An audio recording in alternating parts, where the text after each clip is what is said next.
जय जिनेंद्र। तो हमने प्रतिक्रमण शब्द तो सुना ही है, पर हम आज जानते हैं कि प्रतिक्रमण क्या होता है, प्रतिक्रमण हमें क्यों करना चाहिए, कौन सा प्रतिक्रमण हमें कब करना चाहिए। तो चलिए शुरू करते हैं। जो पाप हमने मन, वचन और काया से खुद किए हैं, दूसरों से करवाए हैं या दूसरे ने पाप किए उसकी हमने अनुमोदना की है, तो उन सभी पापों की निवृत्ति के लिए किए गए पापों की आलोचना करना ही प्रतिक्रमण कहा गया है।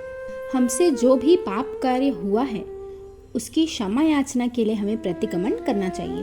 अब प्रतिक्रमण में क्या करना, तो जो सूत्र है, जो विधि है, वह तो हमें प्रतिक्रमण में करनी ही है, पर लेकिन प्रतिदिन प्रतिक्रमण करते समय हमें यह चिंतन भी करना चाहिए कि आज मेरी आत्मा ने किस व्रत को भंग किया है, आज मुझे कितने बार क्रोध आया है, आज क्रोध के आवेश में मैंने जो शब्द कहे क्या वे उचित थे या अनुचित थे, आज मैंने कितने बार कषाय किया, प्रमाद किया, या आज मैंने कौन कौन सा गलत कार्य किया, वह सबका चिंतन करना और उसकी शुद्धि करना ही प्रतिक्रमण है। प्रतिक्रमण 5 प्रकार के होते हैं। पहला राई प्रतिक्रमण, दूसरा देवसिक प्रतिक्रमण, तीसरा पाक्षिक प्रतिक्रमण, चौथा चातुर्मासिक प्रतिक्रमण, पांचवा सांवत्सरिक प्रतिक्रमण। रात भर में हमसे जो भी पाप कार्य हुआ है उसकी क्षमा याचना के लिए सुबह प्रतिक्रमण किया जाता है, वो है राई प्रतिक्रमण।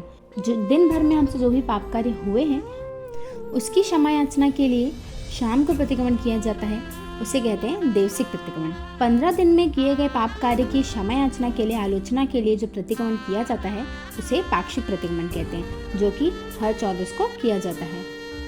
4 महीने में हमसे जो भी पाप कार्य हुआ है उसकी आलोचना के लिए हर चौमासी 14 को जो प्रतिक्रमण किया जाता है उसे चातुर्मासिक प्रतिक्रमण कहते हैं। साल में 3 चौमासी 14 आती है। साल भर में हमसे जो भी पाप कार्य हुआ है उसकी आलोचना के लिए जो हम प्रतिक्रमण करते हैं उसे सांवत्सरिक प्रतिक्रमण कहते हैं, जो हम पर्युषण के लास्ट डे संवत्सरी के दिन करते हैं। अब प्रतिक्रमण के 2 प्रकार बताए गए हैं, द्रव्य प्रतिक्रमण और भाव प्रतिक्रमण।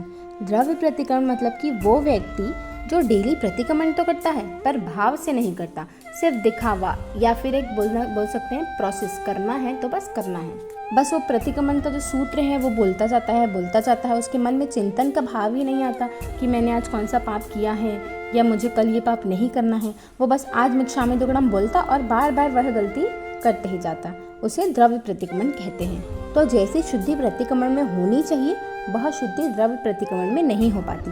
दूसरा है भाव प्रतिक्रमण, मतलब कि जो साधक है, जो प्रतिक्रमण कर रहा है, वह प्रतिक्रमण के सूत्र तो बोलता ही है पर भाव से अपनी गलतियों को भी देखता है, अपने दोषों को देखता है कि मैंने आज कौन सी गलती की है, और निश्चय पूर्वक अपने पापों की आलोचना करता है और बार बार वह पाप उससे ना हो उसका दृढ़ संकल्प भी करता है। इस प्रकार जो प्रतिक्रमण करते हैं उसे भाव प्रतिक्रमण कहते हैं और यही एक्चुअल प्रतिक्रमण होता है। जनरली हमको यही लगता है कि प्रतिक्रमण मतलब कि पास्ट में हमने जो पाप किए हैं उसकी आलोचना करना, उसका मिक्षामि दुक्कडम करना, पर लेकिन आचार्य भद्रबाहु स्वामी ने बताया है कि प्रतिक्रमण केवल पास्ट में लगे हुए दोषों की शुद्धि करना नहीं है, पर लेकिन वर्तमान और भविष्य दोनों के दोषों की भी शुद्धि करता है।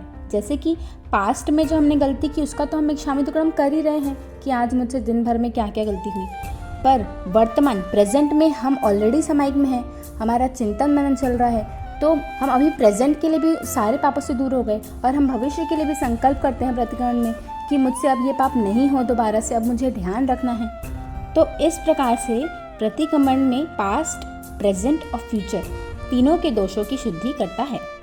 जैसे आप अपने घर की प्रतिदिन नियमित रूप से साफ सफाई करते हैं तभी आपको वह अच्छा लगता है।